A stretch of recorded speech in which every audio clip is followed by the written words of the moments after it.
Today's update will focus on electrical projects as well as some plumbing. So the next thing I'm doing is putting in an outlet here. So this is just going to be surface mounted.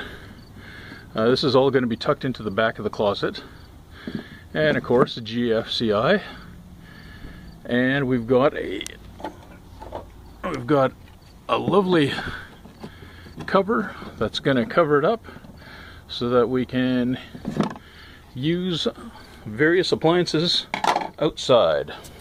So I know you're going to hate this, but it's not going in a box. It's just going to get mounted on the wall. I have taped up all the exposed wires so only the ground is showing, and it's in an area that really is never going to see a whole lot of action. So this is on the back side, and you can't really get to the wires there. So we're going to leave it like that. You're wondering what those 4 little ear things were for, right? That's so that people like me could put screws in. And with 2 big stainless steel screws, we are done. It doesn't even look too bad there. Hey, update. So I got the sink in, and I had to do some fancy footwork to get it in. But you can see, I've got the hose in up there. Had to replace the trap. There we go.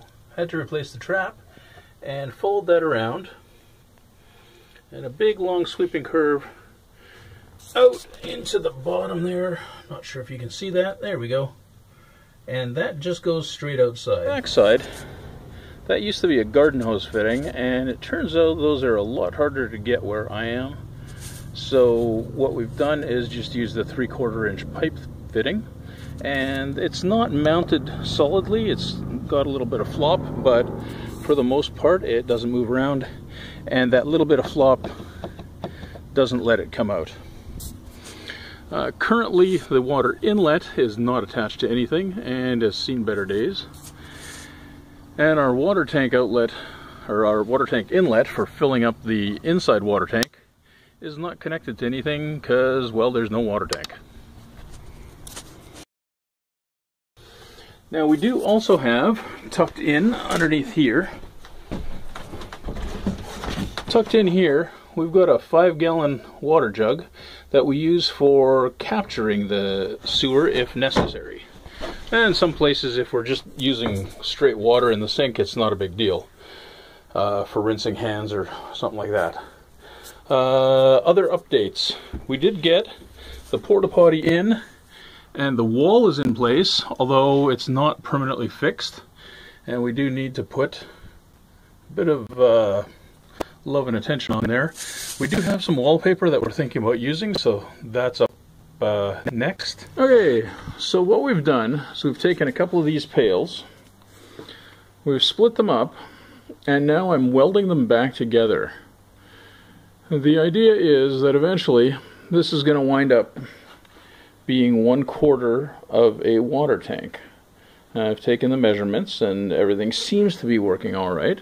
And you can see with a little practice I've gotten relatively decent. So I'm going to try to do this here so that you can see what's going on.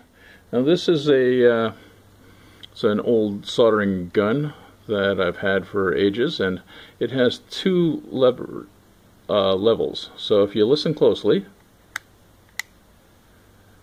and what we want is just 1. And when 1 is hit, eventually it turns this into something that looks a whole lot like melted marshmallow. And then, I don't know if you can see that, but I slowly jiggle that a little bit. And as we pull back, there's a little pressure put on and it melts a nice little groove, but then sort of oozes it back in. And after we get the outside done, then we'll go back and do the inside as well, and eventually we'll join this all together. You can see one-handed I'm not quite as smooth as I was before, but there we go. So hopefully this will wind up being a beautiful water tank. The other thing to note, this is recycle number 2 HDPE, which is food safe. These are used food pails from our local restaurant, and so any concerns about water should be mitigated by the fact that this is approved for use. So that's not even too bad. So there's a bit more to do yet. Okay, so here it is. Take a look at this. Not exactly perfect, but you know, I think it's pretty good. Looks like we should be able to have a watertight tank. There we go. Okay, so this is the electrical system. You can see there's the box. Let me get this lid out of the way. You see the wire coming in. That's from the trailer plug that goes into the vehicle. We've got a distributor fuse block there, and at the moment there's only one line, and that goes over to the light switch. The batteries are currently a pair of batteries that come out of old UPS or alarm systems.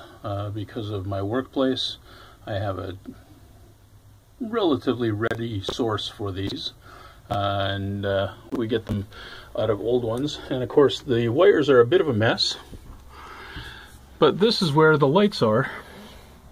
Right now the batteries aren't charged very much, but you can see they turn on and off. And all the lights, including one there,